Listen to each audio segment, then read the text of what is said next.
Good morning, LBC Radio. My name is Coy Rosen, and you're listening to the Story Podcast. Today I have on a super awesome guest, Mr. Ben Brandt. One could say Ben Brandt was born with a guitar in his hands, and this will not be far from the truth. The son of a professional musician, Ben cannot remember a time when the guitar was not a part of his life. As a baby, he was fascinated by the instrument, and by the time he was 3, he was already picking out riffs on his father's guitars. In 1999, at the age of 10, Ben started his own band, the Ben Brandt Project, and his talents were discovered by a local radio station in New Jersey, WDHA. They promoted his music and booked him at festivals where he shared the stage with the likes of Savoy Brown with Kim Simmons and Billy Hector.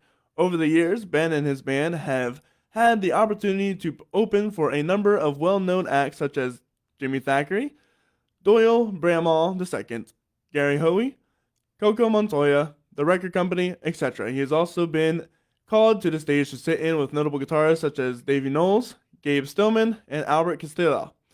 Ben is also a member of the Central Pennsylvania Blues Society. In 2019, Ben teamed up with singer-songwriter Kevin Koa and formed the Soul Miners Union, a roots and blues-based project that featured original songs with great grooves and catchy lyrics. Their debut album was recorded and produced by legendary guitarist/producer John Smith at his Flat 5 studio in Los Angeles. The album was released in September 2020. Blues Rock Review wrote of it, Brandt gives a gritty, seasoned approach to the songs he captains.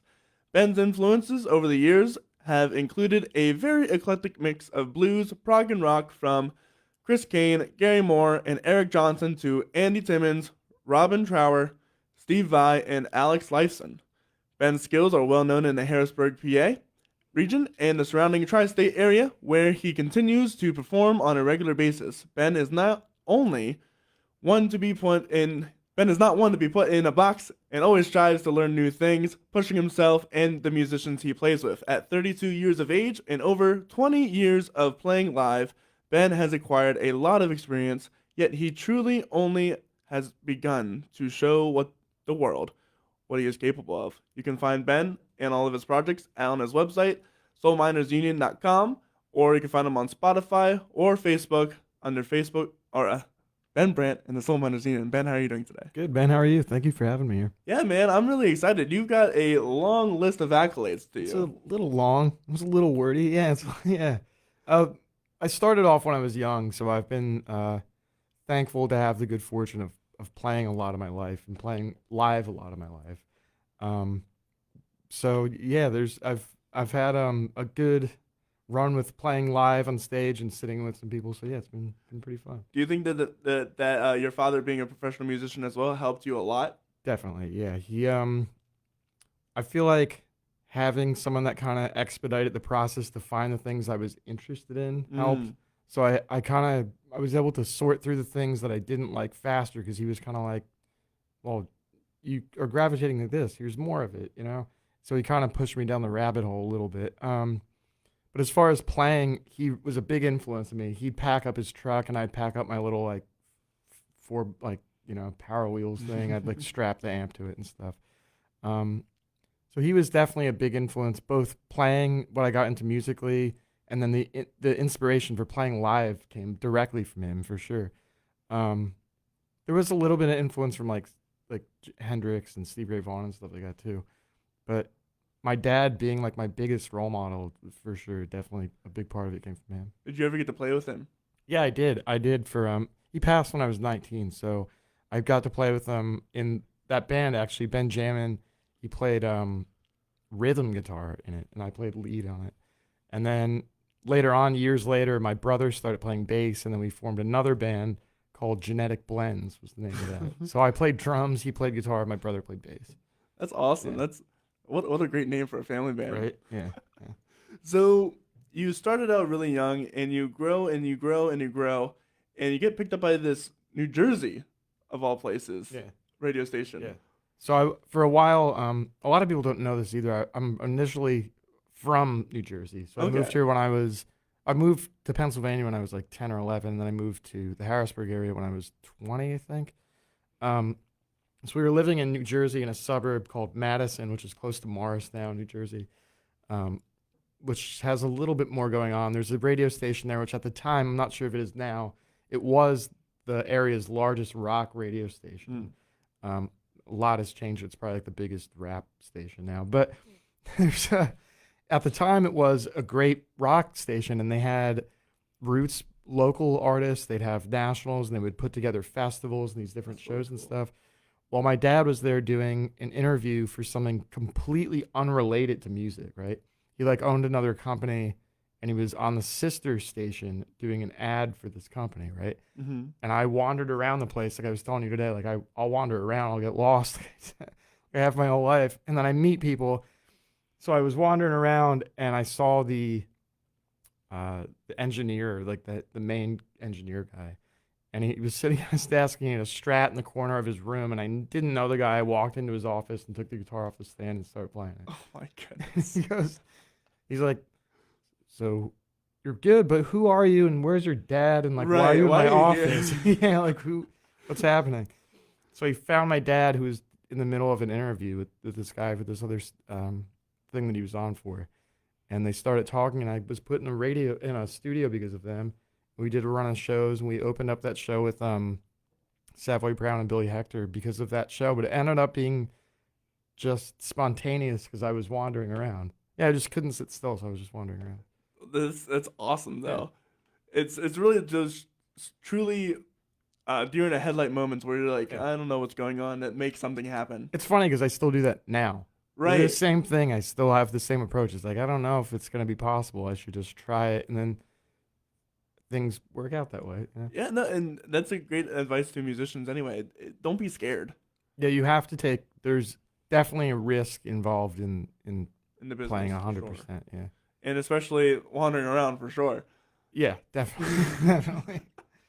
So, what was it like as a 10-year-old to be able to do festivals?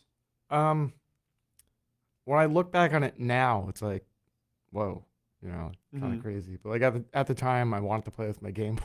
Like, stage. Another festival. Yeah. These old people. Yeah. And you're like, why did I think that? But it was great Right. because like at the end, I would get a check for it, right? And I would go Right. to Toys R Us, and I'd buy like the new Zelda, the new Donkey Kong, and the new Game Boy Color. So it was like, for me, it was like I play music, and then I get these little Money. games. It was like awesome to me, But I didn't really realize like what level I was doing it on, and then I was like, it was kind of a big deal to be 10 years old doing that, At what point did you realize that, this is a thing I could do? A few years later, probably when I was like in my teens, probably. But had I been like very career oriented when I was like 10, Right, I of would have course. realized that, But like, yeah, probably when I was a little older, I was like, wow, I could really do this for like serious long term, And what was the steps from there? Did you go to college? Did you just do it, or? So I did the high school college thing mostly because some things in life changed. Mostly with like the passing of my dad was a big thing, and trying to find self direction after that was took some time. So like there was a period of time where I was trying to find what direction I wanted to go in, both personally and musically, And I think that taking the time to figure that out instead of just jumping into something because I thought it would be the right thing probably was the better move, honestly. In that there are points in life when you have to just go, Yeah. and there are points in life where you have to think about it. Yeah. And I think for my own well-being, I think taking the time to make sure I was okay to do those other things in my life was probably the better decision for myself. So what'd you figure out? So I moved to Harrisburg. So there was that. So I moved to Harrisburg, which wasn't a move for music at all. It was not related to music at all, but ended up being really prosperous for music. So I moved there for a job opportunity to get out of the Poconos. I was living in the Poconos at the time, and I was trying to leave for any opportunity really at the time. So an opportunity presented itself in Harrisburg. I moved down there. I met a bunch of people that played. Right off the bat, I started meeting people, and I got involved with the Blues Society and started networking more and more and more. And my playing started catching on, and yeah, now I've really networked a lot here. I've met some of my best friends in this area. Yeah. So, as a musician, what do you think is one of the most core aspects about yourself Mhm. that has elevated you up to where you are now? Hmm. So just from a playing standpoint, not even career, because probably not much, but there's from a playing standpoint, I'm like very, I'm convinced that I'll never master the instrument, but Mm.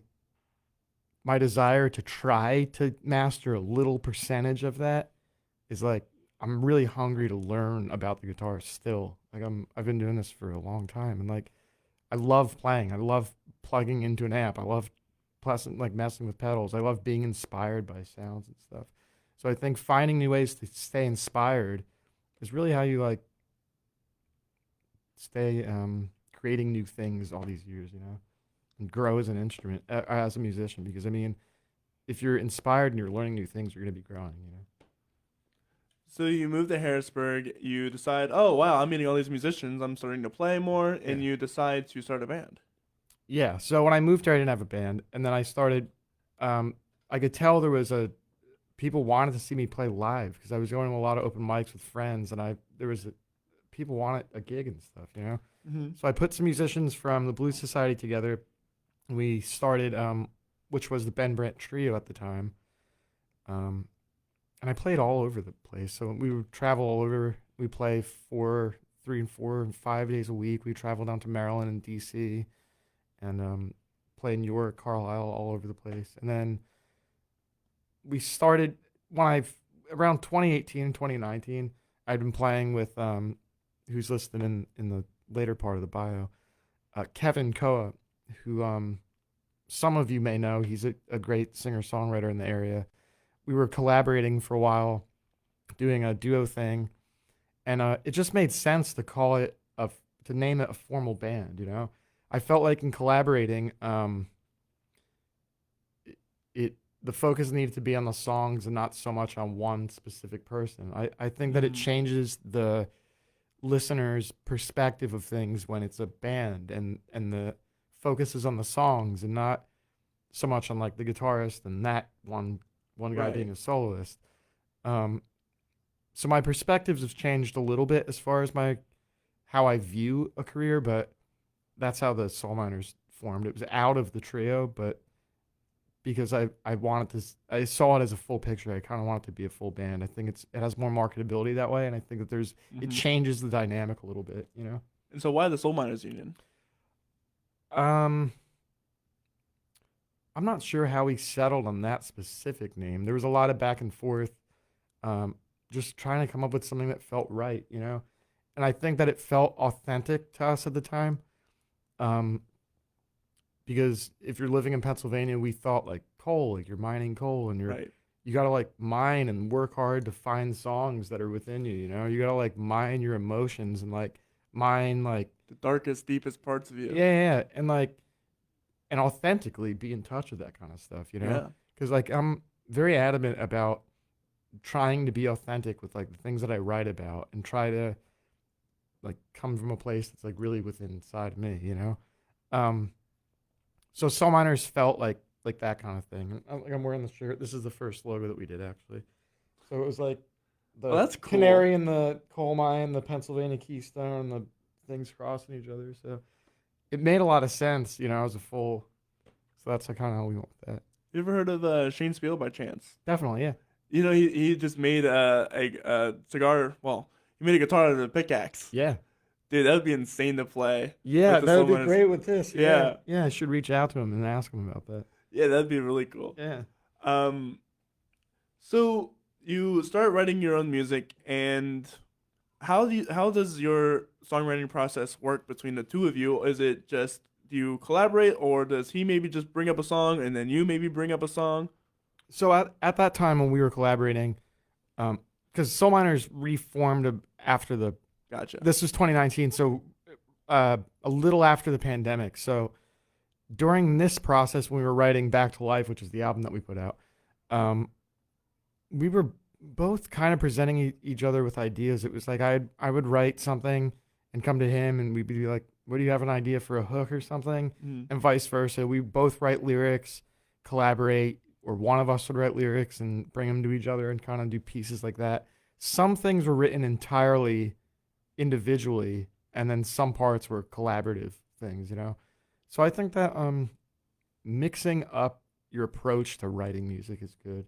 And I believe like collaborating is like one of the best things ever, you know? Absolutely. And it teaches you way more. Yeah, and than- collaborating with different types of musicians. Yes, absolutely. And even to build on that, messing around with different genres. Definitely. Absolutely. You can take anything from any kind of genre and apply it to whatever genre that you're a part of. I kind of have I've noticed that you probably slightly agree with this. Musicians tend to have a bias in some of the things they listen to and stuff like that. Absolutely, yeah. I try to find something that I like in everything. So it's like if there's a show on like, all right, the sound's bad and this guy's out of key, it's like, but that guy sounds good. It's like the tone's on point, he's playing the right stuff. You could put on like a different thing. It's like you could find something in everything that is good, you know? And if you take a little piece of all that and try to adapt it to your own style, you'd be really surprised what you could find, you know? And even when it comes to like, because we're talking a lot about encouraging other musicians. Mm-hmm.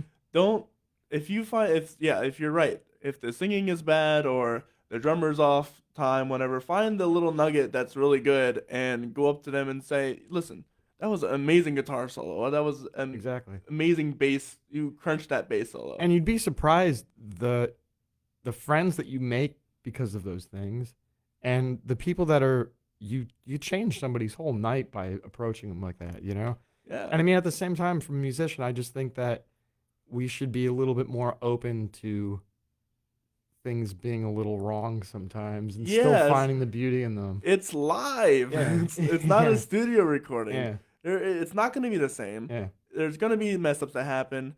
How many takes did it take you to record your album, right? Yeah, many Times. close to breakdowns and tears times. Yeah. Exactly. You can't expect Yeah. perfection from any musician, not live. And you don't know where they're at in their journey either. Mm-hmm. I mean, a very great example of this. It's awesome that we're doing this the Monday after I had a terrible gig on Saturday. we play the Englewood, which is a nice big room to play in. I just had gear problem after rig failure, and I use like multiple amps on stage and stuff. So it's like gear problems, guitar problems, another guitar problem, another rig problem, and it was, but like there were still elements of that were good, and I think that the way that you deal with these things kind of, you know, you've learned for your future, you know. Yes. How do you deal if something goes wrong, or if I would have freaked out 10 years ago probably, but there's you just it's just life sometimes. it's just like, and that's another thing Yeah, too. just now at this point, it's like it's gonna happen. You gotta know it's gonna happen. Even if you mess up on a gig, you can't think about it. Oh, that was funny, and move on. Because if you think about it, it's gonna create a snowball effect, and it's gonna be a really bad long night. Well, anything that you bring attention to is like, I mean, it's like Yeah, right. No, good attention or bad attention. I mean, you're bringing attention to it, so people will notice it. You know. yeah. If you listen, nobody. Sometimes people know your songs, but a lot of the times these are the first time that anybody's hearing it, and it's a live version that's different from the studio version. Well, we have a good amount of people, and I'm thankful for that come to a lot of our shows. So, and they've been very, like, the shows that we played in the last year have been really good shows and like awesome sound and stuff. So it's like it's kind of good for these people to show up and for it to be a total disaster. And for it not to be one disaster, like we made up for all the good shows they saw by just having 15 disasters in like the Right. first half of the show. So now they see the good things, and Yeah. they see the oh my gosh. So now this- they know. They're Yeah. like, yeah. And it's always good for musicians because it knocks you off the pedestal a little bit, Yeah. for sure. Yeah, I don't know anything. So, you had that album. What's next for you guys? What's now? So Kevin and I stopped working together in it might have been 2021 or 2020. It might have been the end of 2020. he ended up moving, and we were going in different directions. And I really wanted to do a trio again, another power rock thing. And at the time, we were touring in a duo, and we had like a month's worth of shows together, and we got canceled. We were out in the South and got canceled in the beginning of COVID. So it really changed our perspectives of stuff. And we ended up going different ways, but in doing so, I reformulated the band as a trio again. Initially, it was with myself, Nate Young, who plays keys. He's with AM/FM. Fox Sack is his music name. He's one of the greatest musicians that that I have the honor of knowing. But I had him play keys and bass on the keyboard with us, and then Joe Shaddles, my drummer, who's been playing with us for years, was also playing. And then we had Liam Galliano, who I know you're friends with, join and play bass with us. So now the four of us played for maybe 6 months, and then Nate took a hiatus from playing live. So the last year we've been really focusing on the trio, and now that kind of brings us up to where we are now then, sort of. Here's a question that I have. Yeah. How do you make a full sound with 3 people? Good question. So like learning your place in the band is a big part of it, but the transition from like a 4-piece to a 3-piece was a little bit of a I mean, I'm pretty used to being in a 3-piece, so adding Nate, I kind of changed the way that I was approaching things to give him the space to do other things, right?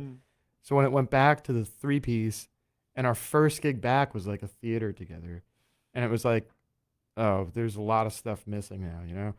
So we've reformulated it, and I think playing different lines, changing tunings, we play a full step down. Wow. So like we're in D the whole night, and that really adds a lot of power and stuff to it. And Liam has like a really wide bass sound. I use like a wet dry thing, so it's like a pretty wide sound, you know. And we just give it all we got, pretty much. That's the thing, is like you just like we just play with a lot of intention and power and stuff.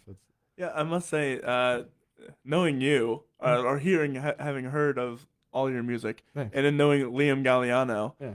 It's incredible what both of you can do on your own. Thanks. And then to add it together, Thanks.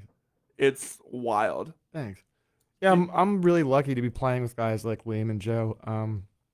Because they're not only like the best people to have a working relationship with, but from a musician standpoint, they're great people to bounce ideas off of, to collaborate with, to work with. Yes, they are. And I'm pretty thankful and lucky to be in the position to have, you know, people like that to go to and be teammates with. Yeah, Liam has been an increasingly more friend of the show. For sure, definitely. So, do you see yourself expanding in the future? Do you see yourself doing other things in the future? So right now, Soul Miners Union, the last year we've really been busy. I mean, like busier than I have ever been. And I thought like after the pandemic, like things would slow down, it'd be weird, whatever. It's like we've opened more theater gigs, like big shows than ever before. So in the last year we've done Shamika Copeland, Mark Lettieri from Snarky Puppy, Eric Steckel we just opened for, Gary Hoey, a bunch of other big names that I didn't really think we'd be at that point again at this time. So now we're basically playing the whole month of September. October is pretty booked, and we're trying to book fall and spring tours and stuff, and really get out as much as we can and play, you know. How does one go about booking and scheduling a tour? By pulling all your hair out every morning. But my approach is like you're looking for a full-time job, all right? So it's like you submitting a resume to one job is like you have pretty low odds, you know? It's like, so you have to be pretty aggressive with the way that you approach things. Like you have to like, they're open, contact these places, make it happen like geographically, and constantly be looking at people's schedules and contacting places. The more people that you contact, the more chances you have of booking yourself somewhere, you know? An agent helps, but we live in a time where none of that stuff is 100% necessary. Bigger venues, you probably do need an agent. Festivals, you do. other things like that. But I mean, there's a timeline that kind of gets you to that point, you know. So what are some of the things they have to like to plan for? Do you pack with like food, or do you get hotels, or do you stay in a van, or? So like we did a run to West Virginia. We played a really amazing festival down there. It was called Waynestock in West Virginia. On that we were lucky enough to have a little cabin thing that we stayed in. But the previous tour that I've been on two pretty big ones before the shutdown. Um, One was in Atlanta, Texas, New Orleans, Nashville, Memphis, and then back home. Um, we stayed at like Airbnbs, like friends of people that we met and stuff like that. And then the second one in the South, we stayed in the back of a flatbed with like a thing over the top of it. So it was like a Really? duo. Yeah, it was like in a truck in like the summer in South Carolina. So like we'd go to sleep. It's like 85 degrees. We wake up. It's like 110 degrees. That's fun. We'd kill our days by like walking through Walmart for 6 hours, and then going to Starbucks to plan our takeover of the world, basically. Yeah, right. Yeah, dude, I can't imagine being in the South and having to deal with that. Yeah, yeah. And Oh, like showering in Planet Fitness, like right, yeah, or yeah, whatever trucker stops you can yeah. find, or Like really doing it, you know. That's why like I there's bands that are out there that are like touring, and their setups are crazy, you know. They're tour buses and catering and all kinds of stuff. They were doing the same thing though, you know. yeah, they got there for a Yeah, reason. yeah. Like you have to put your hours into that kind of stuff for sure. There's no Blood, way sweat, around it. and tears. Yeah. Absolutely. Do you guys have any new music coming out? Yeah, we're working on writing a bunch of new stuff. So we have I think we've played three or three or four of the new songs. I think it's maybe it's four songs. Four of the new songs that we're releasing. We're trying to do like an EP and have some PR type of stuff after that, and then hopefully a tour close to that timeline. How is your song? How is this EP different from the last one? Um, so good question. I would say the last EP is probably has it's a little bit more produced on the production side. So it's like the songwriting is in a similar vein as to my approach now, kind of.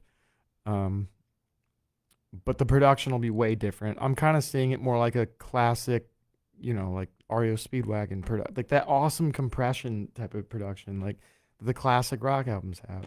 I want it to be like that kind of thing, like a power rock album. In terms of content, is there anything different? Um, I'd assume so. yeah, the content will look a lot different.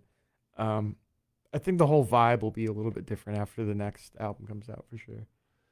Do you plan on? Do you see that launching you into a different space, into a different? It's possible. Yeah, definitely possible. I think like I would like to blues is like always a big thing that I'm inspired Right. by, but I think that it's kind of a niche thing, and I think that I've I've been gravitating to. I know Liam is also kind of gravitating to something that has a little bit of a heavier approach to it, maybe more like in the rock type of vein, and maybe even more progressive than blues rock. You know, um, yeah, I think maybe heavier and more rock, more like a little bit more marketable. Not just from that standpoint. I think that switching it up is probably a good approach to have. You was about to say Chicago wasn't the same Chicago for a long time, Yeah, right? And they're no, still a no. killer band. Yeah. Um, what was the songwriting process like? Because Kevin Koa has now moved away. Yeah, he lives in Maryland. So we don't write together now, but so now our approach now with it being a power trio again is I write riffs or I have a bunch of riffs that are either saved somewhere or I come up with something and show Liam, and then we'll sit and mess with it. We'll all mess with it for a while and then come up with something, and we find a foundation of something that works for us that we're all into, and then we start writing. Usually I start writing some kind of lyric idea, or Liam does, that inspires one of us, or vice versa, something like that. Again, collaborative. Yes. Speaking of riffs, how do you create a riff?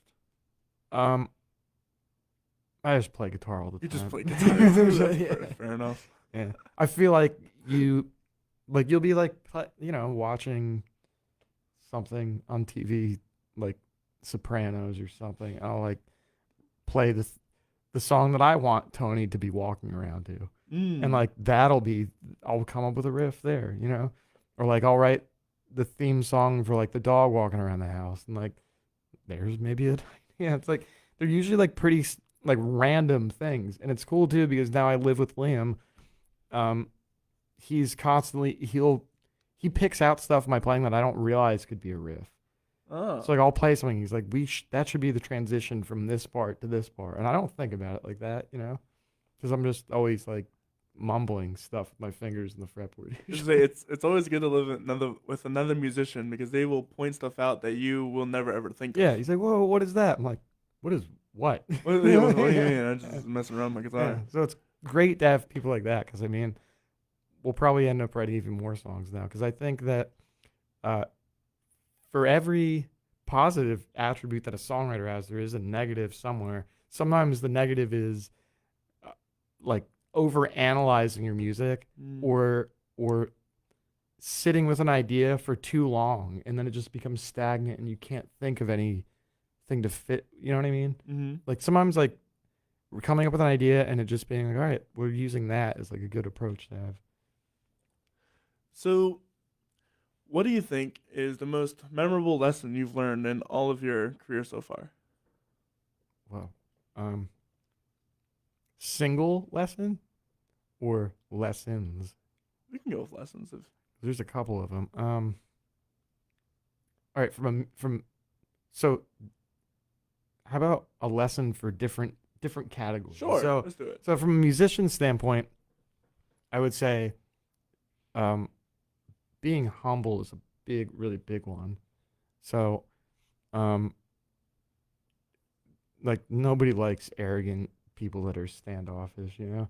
And I'm sure we've all had encounters with people like that. But playing young, I met a lot of older people that played, and they were welcoming to like let me play their guitars and these amazing instruments and loud big amps and stuff. And I had a really good support system teaching me this kind of stuff, So I feel like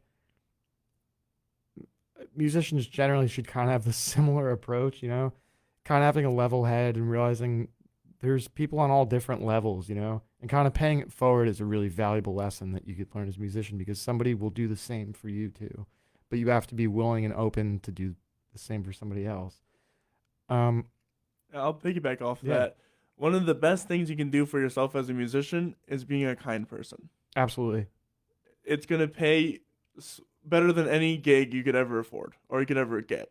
Yeah, because fans come back to your show because you're nice to them, Yeah. And even musicians are going to now recommend you. It's going to stick in their mind. Yeah. It's just infinitely better for you. Yeah. If you are kind. Granted, everybody has their off days, and that's okay and understandable.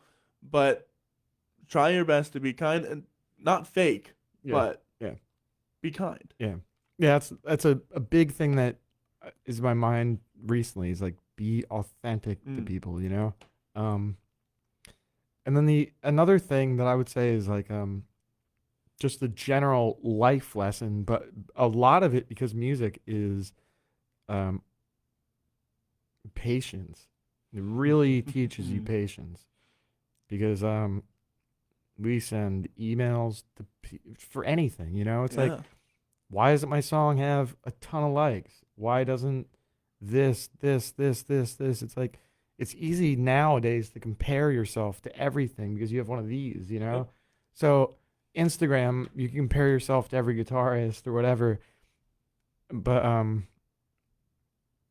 it's really best to try to not be like that, Yeah, you can't pay attention to the numbers because social media, if you do pay attention to it, it's depressing. Yeah, it can really change your perspective of what you're doing and why you're doing it. Yeah. So because patience and consistency are really the two biggest things that you need to have in music, Especially if you want to gain a following. Yeah, for sure. Nothing happens overnight. It doesn't. No, it doesn't. You're at 10K followers on Facebook. No, we're under that in Oh, Facebook, okay. but even Facebook, like a even getting 100 likes on a post, is It's a lot. yeah. We have a post on Instagram right now that has like 800 likes on it. It's like 25,000 plays or something like that. But that's like a big deal to us because it's Yeah. like that's 1,000 likes would be a really awesome goal.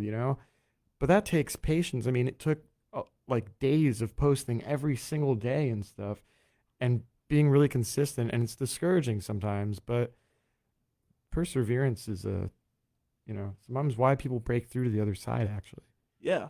You be consistent. Don't let the algorithms or the Facebooks or the social medias get you down because it's not what you're there for. You keep in mind what you're there for.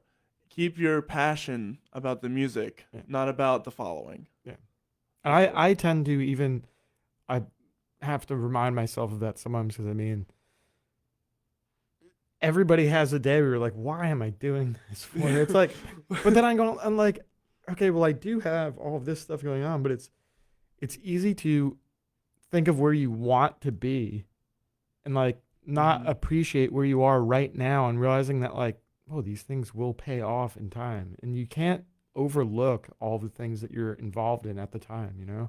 Especially as a musician, where you might have weeks or something where you're not doing anything, Yeah, or it doesn't look like you're doing anything, right? You're just chilling at home waiting for your next gig, and yeah, that's where it'll hit you. Like, what am I doing with my life? yeah, yeah, because it's if if any if any musician has a background of going to a job where you clock in and out and you Mm, know that you're like, okay, well, the reward for me putting in time is I get a paycheck at the end, right? Well, you sit home as a musician and you could book places and do all kinds of other things, but you don't have that same kind of validation at the end of it. mm-hmm. It could be really discouraging. And I mean, I'm pretty sure everybody at every level of professional musician has probably experienced that at some point. Do you have a job as well, or is this your full No, time I thing? play full time. So it's I feel like that all the time. But I mean like but I'm again like I'm thankful to be playing as much as we are, but even with playing as much, I mean there's more I want to do. We want to play more, we want to get out there more, and things seem like we're climbing up a huge mountain and we're barefoot and we have no tools to do it with. Mm. But we'll get there eventually, hopefully, You're right. probably. And that's the mindset you have to have, Yeah. especially if you want to get there. You have to have that mindset of, yeah, we can do it. Yeah. It's gonna take a while, but we'll get there. Yeah. And I'm taking this X, Y, Z step. Yeah. Make sure you plan out your step. That's another thing people don't do. Oh, it'll just come. No, it won't. You have to Being take. strategic, yeah, for sure. I mean, and now being strategic is more important than ever because you can go out on the road and you could blow a ton of money Mm-hmm. and not make anything. And it's like just the expenses of living on the road is enough It's to, just gas, yeah, right? yeah, Gas money. yeah. So it's like being like really taking the time to plan things out um, pays off. I mean, being spontaneous is great and stuff, Yes. but being spontaneous while you're trying to have a Live. career is a little bit risky. Yeah, trying to live and being spontaneous Yeah. uh, can work. I'd rather have a plan B. Yeah. How do you market? Because that's another big thing that a lot of musicians Yeah. struggle with. Yeah. Marketing is kind of weird because uh I guess you have to figure out where you're marketing yourself. What is your market? It's like what market do I want to be in? And then if you're using like we use all platforms right now. So we're on like YouTube, Spotify, Instagram, TikTok, and Facebook, right? But I don't know a thing about TikTok. I have no idea, and I don't do it. Right. So like, um, uh, I guess being strategic and also kind of finding your own lane, putting out material that or content that people that you would want to see. Yeah. Right. Not just like the same old clip over and over and over again. No. But I mean, as far as marketing like an album and stuff like that, I think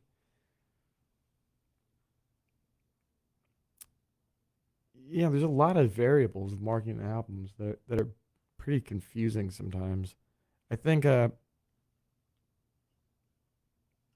trying to find where you are stylistically and then building a vibe around that kind of that when people look at something, it's like a motive to the songs that you're playing or something. It kind of gives them a reminder of like, oh, this makes sense. It's like it's the whole package. You know? Yeah. I'll piggyback onto that or add on. Make sure whenever you're creating an album or a single, you have an aesthetic for it, right? Yeah. Yeah.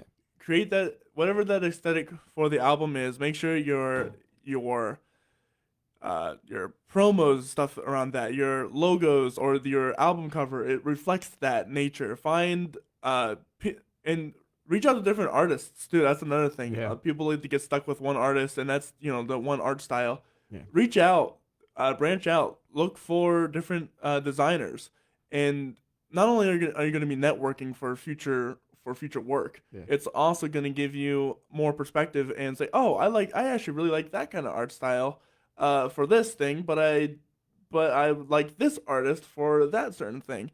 It's going to help you refine your own style, and then you're going to think, oh, I need a branding logo, or I need to update our logo, whatever. This would be great to have this artist do an edition of our logo. Yeah. Yeah, all these things I think are related. It's like Soul Miners Union. I think there's like there's like an imaginatory thing. Like you could envision certain things that come to mind when like Soul Miners. So like I on stage like I wear like a hat and like stuff. It's like it's got like a thing. It just has a vibe to it, you know. I feel like that's another thing, style. Yeah, it's like they're all related. I mean, people. The visual is half of the thing too, you know, more than half sometimes. Yeah, right. And I'm pretty adamant in that. I think that like it should look cool on stage. The art should complement the music. The band as a whole should look like one. You know what I mean? It's a whole thing. Yeah, that's something I learned recently is that if you're going to be a musician, you better dress for the occasion. Yeah. Or else people aren't going to pay you the attention that you deserve or need. People on YouTube love when you wear shorts on stage too. Right, exactly. If people like looking at the pasty white legs of anybody who's performing. Yeah. No. Be sure that you are dressed. And granted, I guess if you're like a Hawaiian, that's acceptable then. Yeah, it's different. Yeah. But I mean, on stage opening it's a little bit different. It's a little bit different, yeah. Make sure you dress for the occasion. Have that dress shirt. Have that style that you, and it's not because you're doing so many different gigs. You don't have to buy all this expensive clothing. You just have to have one shirt, one pair of pants, and that can do for a million gigs in different areas, right? Yeah, yeah. And I wear this shirt all the time on this show because first off, it's consistency. Second off, it's you're creating your own brand, right? Yeah. I look like this all the time. I know that guy. People recognize me because of the shirt. It's a Guy Fieri, right? The flame shirt. The flame, exactly. It's Margaret Thatcher's purse. Like stuff that instantly iconic, instantly recognizable. Yep. Make sure you find that for you, and that is a long process. Yeah, it takes that. Sometimes can take more time than finding. It's like finding your own sound on your instrument, you know. Which I'm like obsessed with finding tones and stuff. It really like I go down this like long hole of like pedals and all kinds of stuff. So it's like I feel like stylistically it's the same thing, you know. You gotta really like go down and take the time to figure out what looks right for the band, what fits the songs that you're trying, like stylistically and sonically. And experiment. The whole thing, yeah. So don't be ever afraid to experiment. No. We have one of your songs. Oh, cool, yeah. We have Where Do We Go? Tell me about this one. Where Will We Go was written in 2019. So at the time of going to California to write that album, we were in LA writing it, Kevin and I. And our good friends, I'm sure they're probably listening right now, Tosh and Phil Kornblatt, booked this studio with Josh Smith. So we went out and had this collection of songs. And at the time I was writing Where Will We Go, which I was in a long relationship that was pretty eventful. There was it was eventful. And yeah, I wasn't sure where I wanted to go with my professional career as far as music, because we were gaining a lot of momentum and we wanted to travel. We had tours that we were booking and stuff. So I felt, and he was in a similar position because he was going through a breakup at the same time. We both didn't know if we wanted to stay in Harrisburg, if we wanted to leave. We were both like kind of not sure what we wanted to do with these chicks that we were dating. So like that song, the second night that we were in LA, the chick that I was with, her and I broke up. Like the second night in the recording, and I'm in LA, right?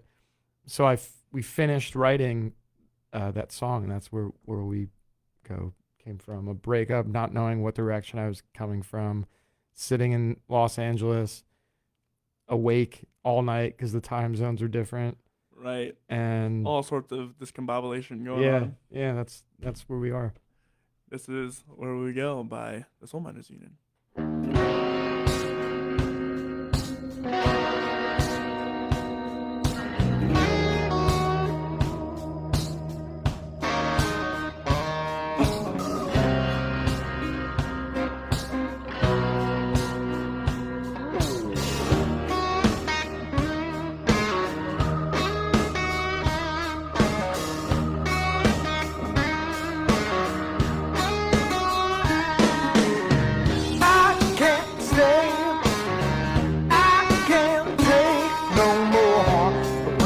Terrorize my peace of mind, I can't ignore. It's the day, walking out that door. The only question is now, what have I been waiting for?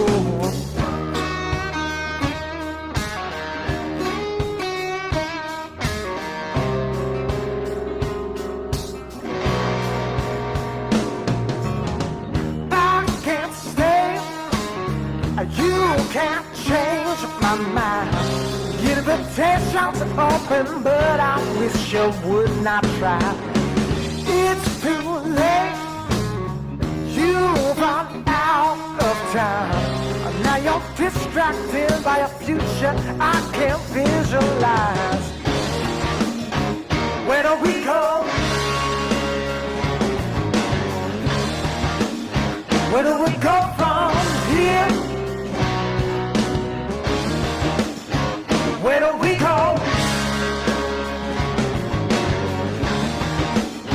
Where do we go from here? I can't stay. I don't have a choice.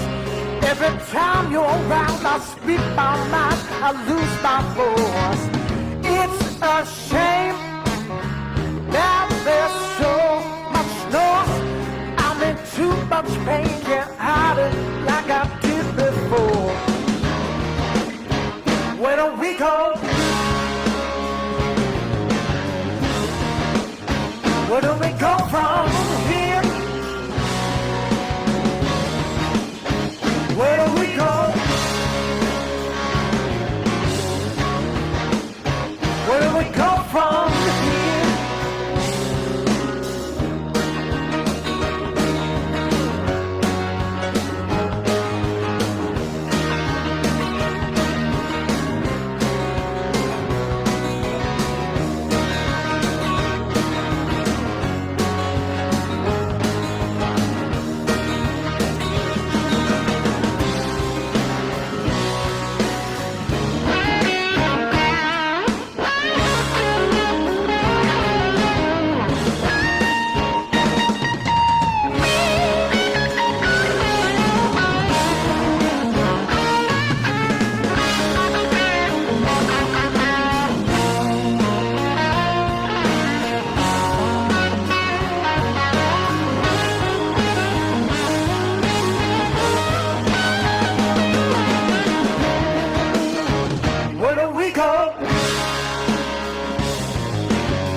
Where do we go from here?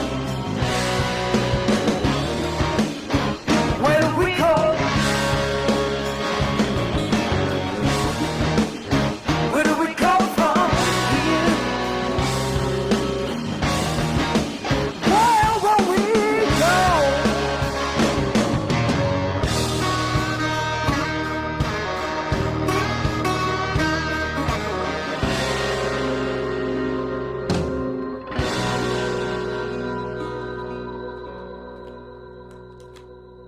That was a really cool ending.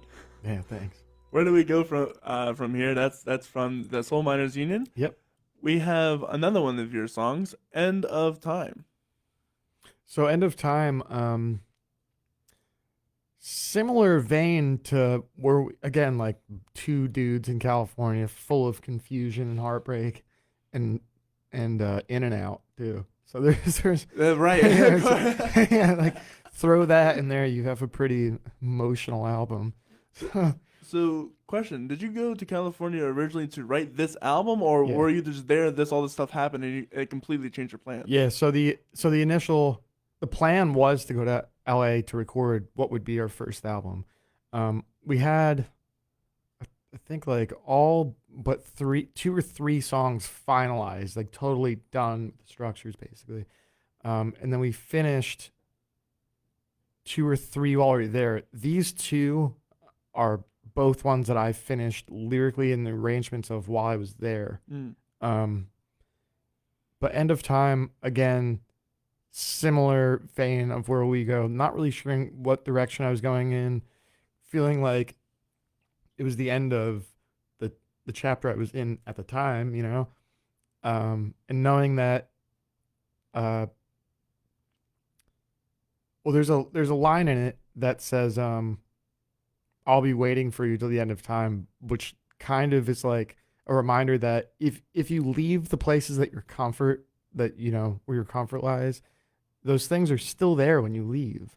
But it's having the reassurance in your own mind, because people could tell you that things will be there, but you have to actually figure that out for yourself, though, you know, Right. to convince yourself of that. So you'll be waiting there till the end of the time, because it shows like, if you go back, those things are there, but you actually have to take the risk to leave, though, to find another opportunity or some wholeness within yourself, which isn't found at your home sometimes if No. you feel broken there at the time, you know? So that's probably the best way I could explain that song. This is End of Time by the Soul Miners Union.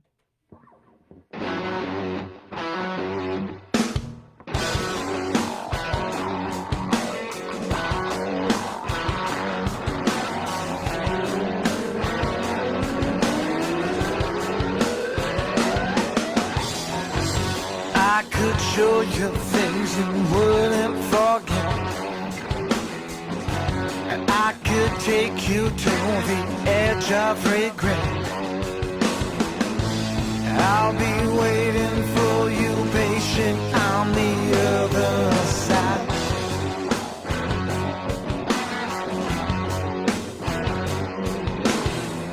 Intend to take everything that you have left, bend this reality to a beautiful mess. I'll be waiting for you, patient, on the other side.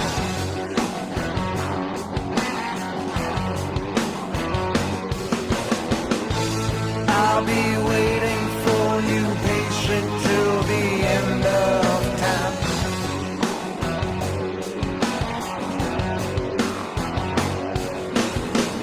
You played it safe enough to make it this far. Now your identity has fallen apart. Give me your passion as you follow me into the dark.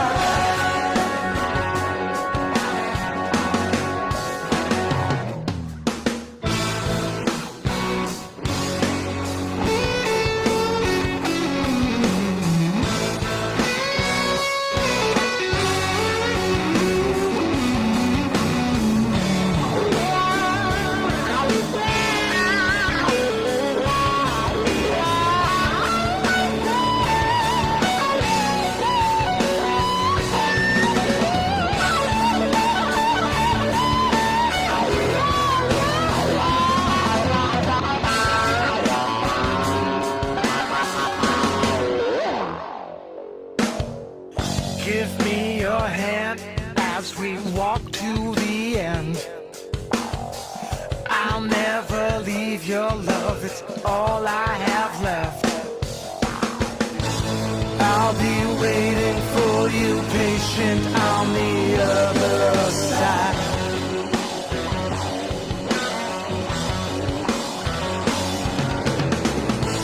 I'll be waiting for you, patient, on the other side.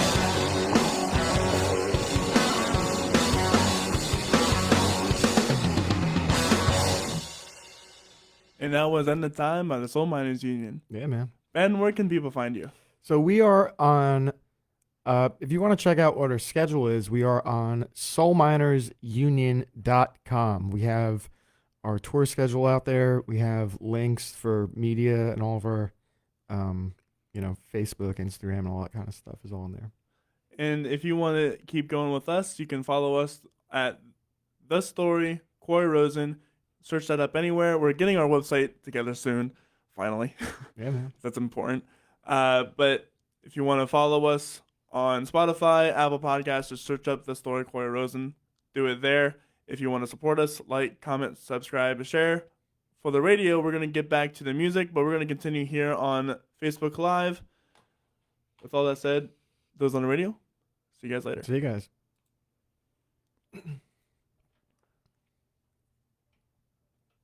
All right. So, you have been the opening act for many, many people. What does it mean to be an opening act? How does that work? All right. So, yeah, we've been Soul Miners recently has been an opener for a bunch of people, and I've been, like, my whole life I've been opening for people.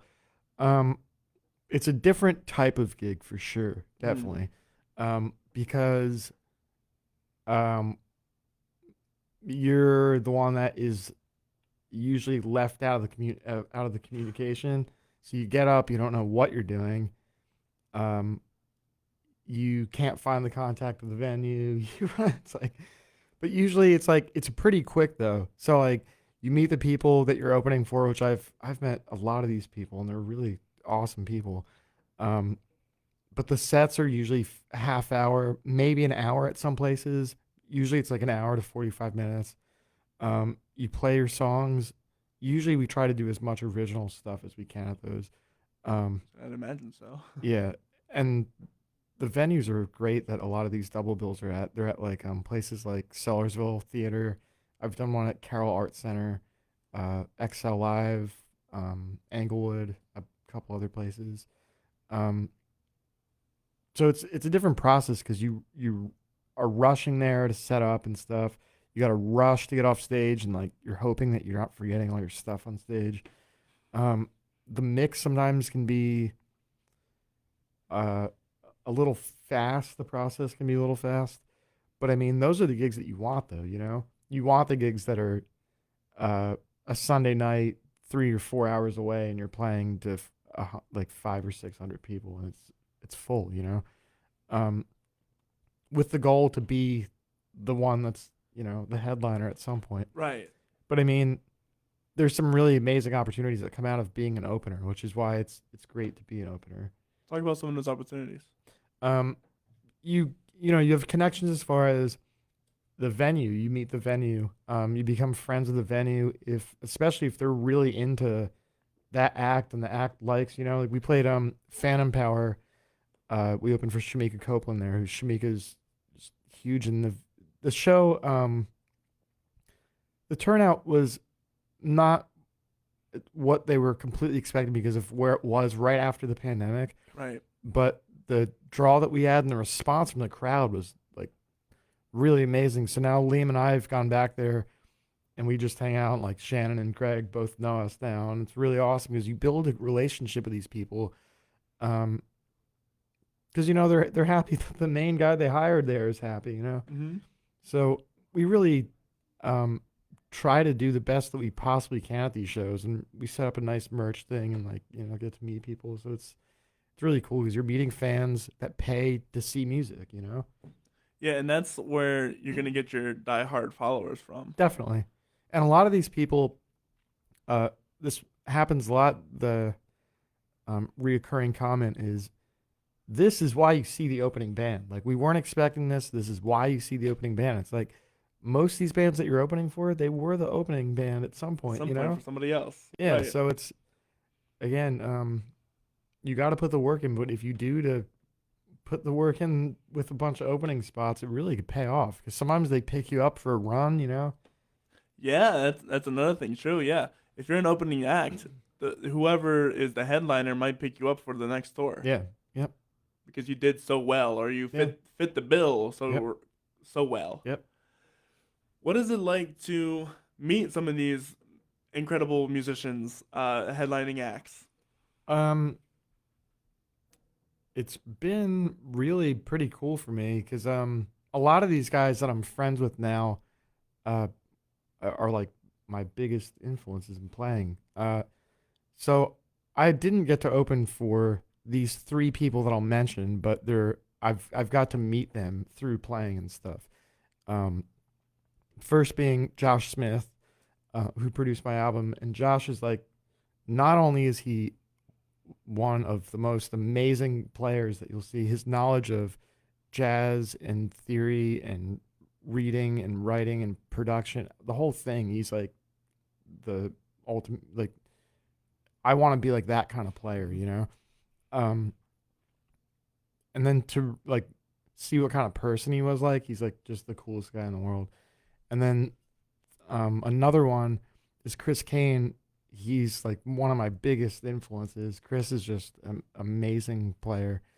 And I got to meet him through Lancaster Roots and Blues. I was backstage with the artist thing and I was hanging out. And it's just crazy because like when I realized it's like, well, I'm here because like music and playing and stuff. And I'm surrounded by people that I enjoy watching and playing, you know, it's pretty cool. And then the last one who I have not opened for, but I would love to at some point, is Joe Bonamassa. I became friends with him through a really weird way of it happening, actually. I had a couple mutual friends with him, and he's on like I'm a pretty little dude. He's like 1 million followers. Right. Like he's the biggest guy in the blues thing right now. So I sent him a random message about guitar stuff because I love old guitars and he's a huge collector of them. And he responded to me and then messaged me, right? So we're like going back and forth talking for like a couple months back and forth. And I told him the people that I know, and I didn't really know how to gauge it, but I threw it out there. I was like, hey man, I'm going to be in LA recording. Will you happen to be there? And he was like, yeah, I'm actually getting off tour like 3 days before. If you want to come by my house, you could come by Oh my gosh. and check out the collection of stuff, right? And he has like, so I don't know if you know anything about like rare, super rare guitars, but he has like the rarest of the rare and hundreds of them, right? Like his collection is like 600 guitars, like 500 amps, like the rarest of them though, not like Guitar Center amps. He's like got Leo's like prototypes, Leo Fender prototypes, custom color Fenders, Gibsons, one-off things, like just piled up everywhere, right? And I know what these things are, and I know the value of these things, right? And he's got them all over the floor at my feet and stuff. And I've since hung out with him he played the Hershey Theater, and I was there with him backstage hanging out before that show, and then he played Santander Arena, and I was at that show with him too. But he's like one of the coolest guys in the world, though.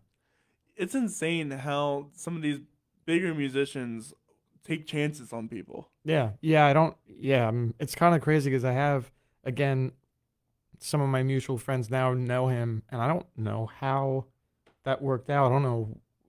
I have his phone number and stuff. I could hit him up whenever. Right. And it's surreal to me. It's really strange. It's crazy because I'm kind of dealing with the same process as well as I'm meeting more and more people, meeting people that that I believe I had no right or business to ever meet in my life, right? Yeah. But it's there, and they're willing, and they invite you to their house, which is beyond me. Yeah. Right. Yeah. And people that you've never met in person ever. Yeah. Right. He's like, come by the house. I'm like, what? What? Yeah. And now it's like, it's surreal, but in some ways I'm just like, well, it makes sense. I mean, like I've been doing it for a long time and put the work into Right. it. So it's like, I think these things, the universe has a way of presenting itself to you in little reminders, like you're on the right path, you know? Yeah, right. If you're meeting those kind of people and you think you haven't made it, there's Yeah. a little validation there. Yeah. Yeah. Yeah. I think, validation is like it's good to be validated on some things by the universe, but having an expectation that things will work out exactly how they are in your mind can set you up for disappointment sometimes. Absolutely. Yeah. So yeah, I have no expectations of how those friendships may turn out, but I'm extremely honored to be friends with them though. Right. Yeah. And here's the thing, if you weren't there, like as a person, you wouldn't even be talking to these people. That's right? true, yeah. So it's a validation in of itself that Joe even responded to you, even like allowed you to do that. Because if you weren't meant to be there, you would not be there. That's true, 100%. Yeah. 100%. Definitely. What do you think is some of the biggest mistakes that you think you have made or you've seen other people in the industry make, and how can we curb that for the future? Well, a big mistake is just jumping in a van and just trying to make it work. I think there should be some strategic approach to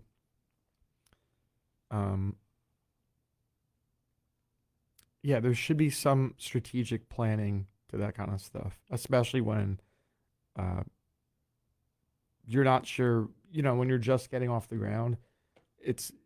It's awesome to like go out there and play to everything, but there's a big expense involved in that too, So like, learning how to budget is important. Yeah, budgeting, strategic planning, asking questions and asking people for help, honestly, because I mean, all these bands that we see that are on big levels have teams of people. It's not just them. It takes a village to move a band. Yeah, for sure. It does. And asking people to share stuff and if they want to help with things or whatever, I mean, all those things, because it's overwhelming, and being overwhelmed and discouraged is why, inspiration gets stifled. It's why people don't want to play music for a career.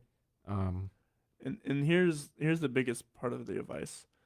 If you're a musician and like a creative, let that be your job. Yeah. Find other people to do the business. Find Definitely. other people to do the marketing. If you have both, good. That's great. That's awesome.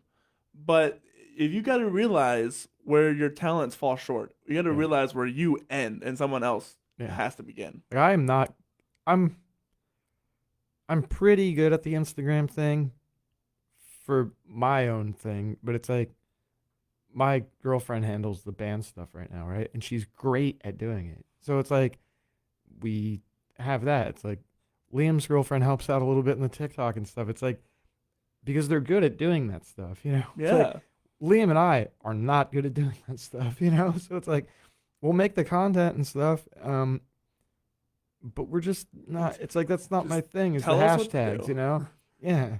Tell us what to do. Yeah. We'll let you do the rest. Yeah. And that's another thing that I'm going through right now, because I don't know what I'm doing with marketing and all this. I'm learning. It's okay to learn tidbits, right? Because if you go in blind to anything, it's not a good idea, especially when it comes like to business and the market. Yeah. But having somebody that you trust that says, "Hey, I'd be willing to do this for you guys," whether it be paid or not, get them on board in some way or somehow. Yeah. Because those kind of friends and those kind of people, it's gonna make your life way easier. Because now you don't have to necessarily think about it so much. You have less on your plate. Yeah. You can focus more on your music while you know that the marketing is being taken care of to a certain extent. Yeah. That's not to say you don't lose track of it or don't lose like oversight over it. Yeah. But have those people in your life that know, okay, that person's a good marketer. I'm gonna trust them to have this because I can't do it. I can't do it.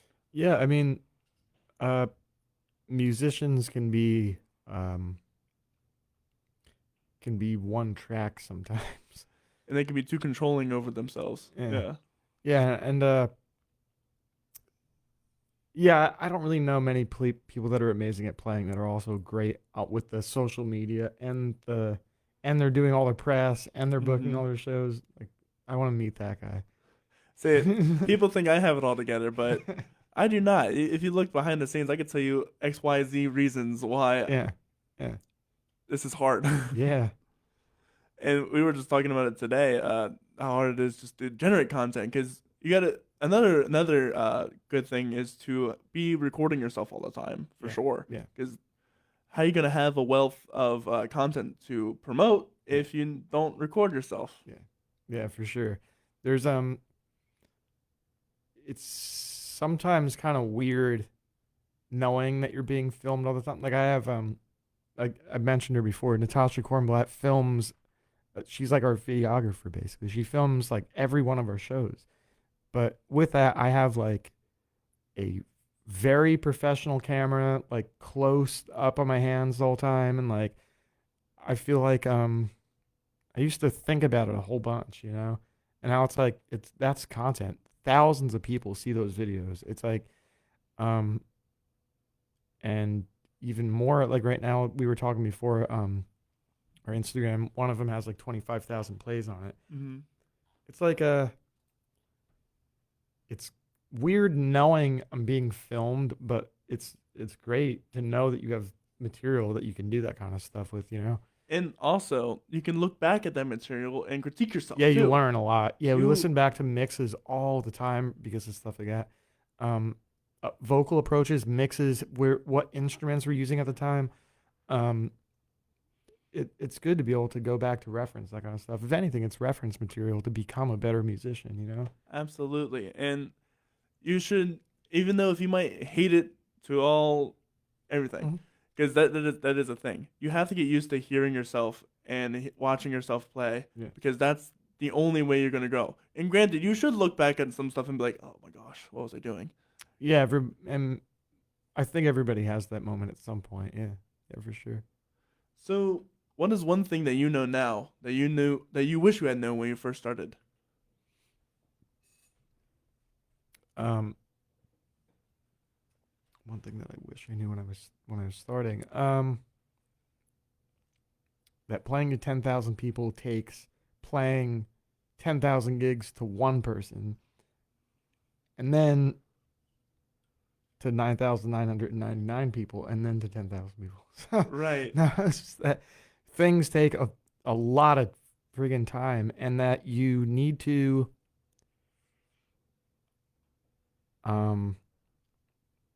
be patient with stuff, like I said before. And it's like the process with learning the instrument. I mean, from learning how to play one note, that process takes time, you know? So it's like gaining a following takes time. So I mean, nothing happens right away, but when you're little, when you're like in your room, you could see yourself playing like a sea of people, but you're not expecting the frustration that comes along with that build, though. Yeah, you know? It's investing in your future. Yeah, for sure. And in a culture of instant gratification, yeah, it's a hard thing to do. Investing in your future is what your job is as a musician. Yeah. And you mentioned playing for just one person. When those gigs happen, you can't get discouraged. You can't say, "Oh, whatever." You have to play. You still have to play as hard as you would play for 1,000 people, because you're gonna make that one person really enjoy your music. Like I mean, some of my favorite players that are in different positions and stuff are like 100 people tell another 100, tell another 100. But I mean, it's pretty evident when you are consistent in anything that you're doing. You know, it's like online.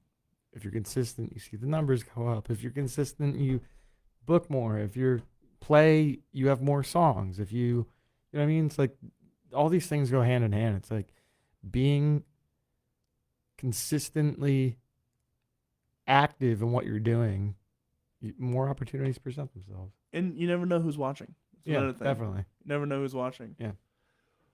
What is one of the best pieces of advice anyone has ever given you? Hmm.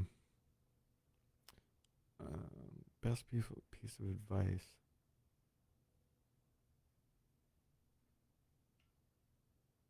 Probably the pay it forward thing, which my uncle taught me about a long time ago, and then two things they're kind of similar actually. So it's one, following this road less traveled thing, and two, the pay it forward thing, and they're almost like one thing because if you're following the road less traveled, like you're gonna meet people on there that may guide you in some direction, you know, and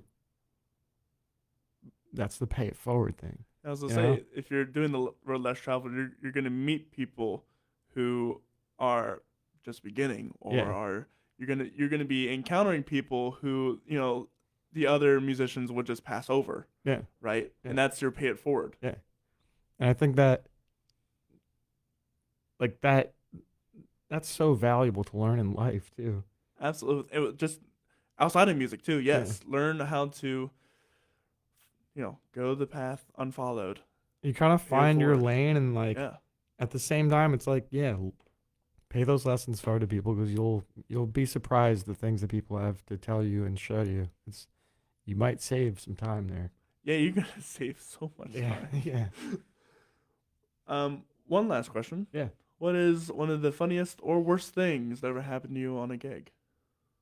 Saturday night. Oh, Saturday? Okay. Saturday night. My rig didn't work. I broke a string. The 60-year-old tele I was playing wasn't working. Then it worked. Then the amp then the rig had another problem. So that was probably your worst thing ever? Yeah, because it's like 2 or 3 years I've had no problems. And it's like, I had like every gear problem Saturday.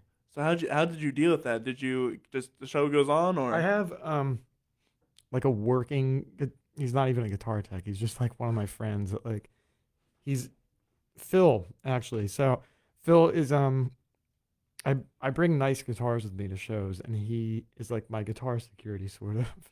So the one guitar like was having issues. I grabbed another one, broke a string on that one.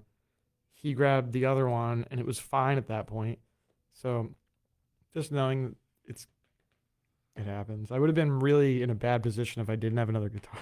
Yeah, I was gonna say the third one better not break, or I'm out of luck. That's another good thing. Bring multiple guitars. Yeah, and strings. Bring a bunch of strings. Absolutely, because if one string breaks, you don't have a set break. You got to wait till your set break at least. Yeah. Too. Yeah. And restringing is a whole nightmare in of itself. Yeah, imagine like playing a gig in like the Midwest and you break a string and the local music store is like 200 miles away. Right. Oh my gosh, that's another thing people don't think about. Yeah. If you're going toward and you're gonna go to these places that the next neighbor is not gonna have, and they're so far away. Yeah. Right. You're stranded. It surprises me how far in the middle of nowhere you can go. Yeah. In the U.S. It's incredible. Yep. And realize that you have no adapters, no speaker cables, and you forgot your strings. Right. Or I don't have the extension cable because this outlet is like 500 miles away from here. Yeah. This has been a lot of fun, man. Yeah, man. Really appreciate it. Check out Ben and all of his projects. SoulMinersUnion.com. Ben Brandt, Soul Miners Union on Instagram, Facebook, TikTok, and YouTube. And Spotify. Yeah, and Spotify. With all that said, I hope you guys have a wonderful rest of your day. Please follow us, like, subscribe, share if you like the show. Tomorrow we have on two guests, actually. We have on Brandon Valentine of the Central Pennsylvania Music Hall of Fame. Nice. We have Andrew Pauls later on that night.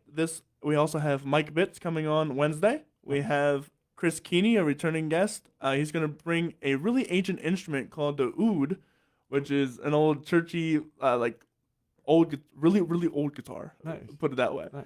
And Friday, we have Logan Kurtek from Right Coast Recording, amazing saxophone player. Cool. And this Saturday, we have Luther and Barb. And Barb runs her own jewelry shop where she takes old, maybe significant instruments and she turns them into furniture, jewelry, etc. So I'm really excited how she got into that business because that sounds like really, really fun. Yeah. If you want to support us, please be sure to like, rate us, review us. That is how we get more people, or this show out to more people, more new people. I would really appreciate it. We also have merchandise if you want to buy. We have stickers, and we have shirts and hoodies with the first 50 guests on the back. But with all that said, I hope you guys have a wonderful rest of your day. See you guys later. See ya. Bye.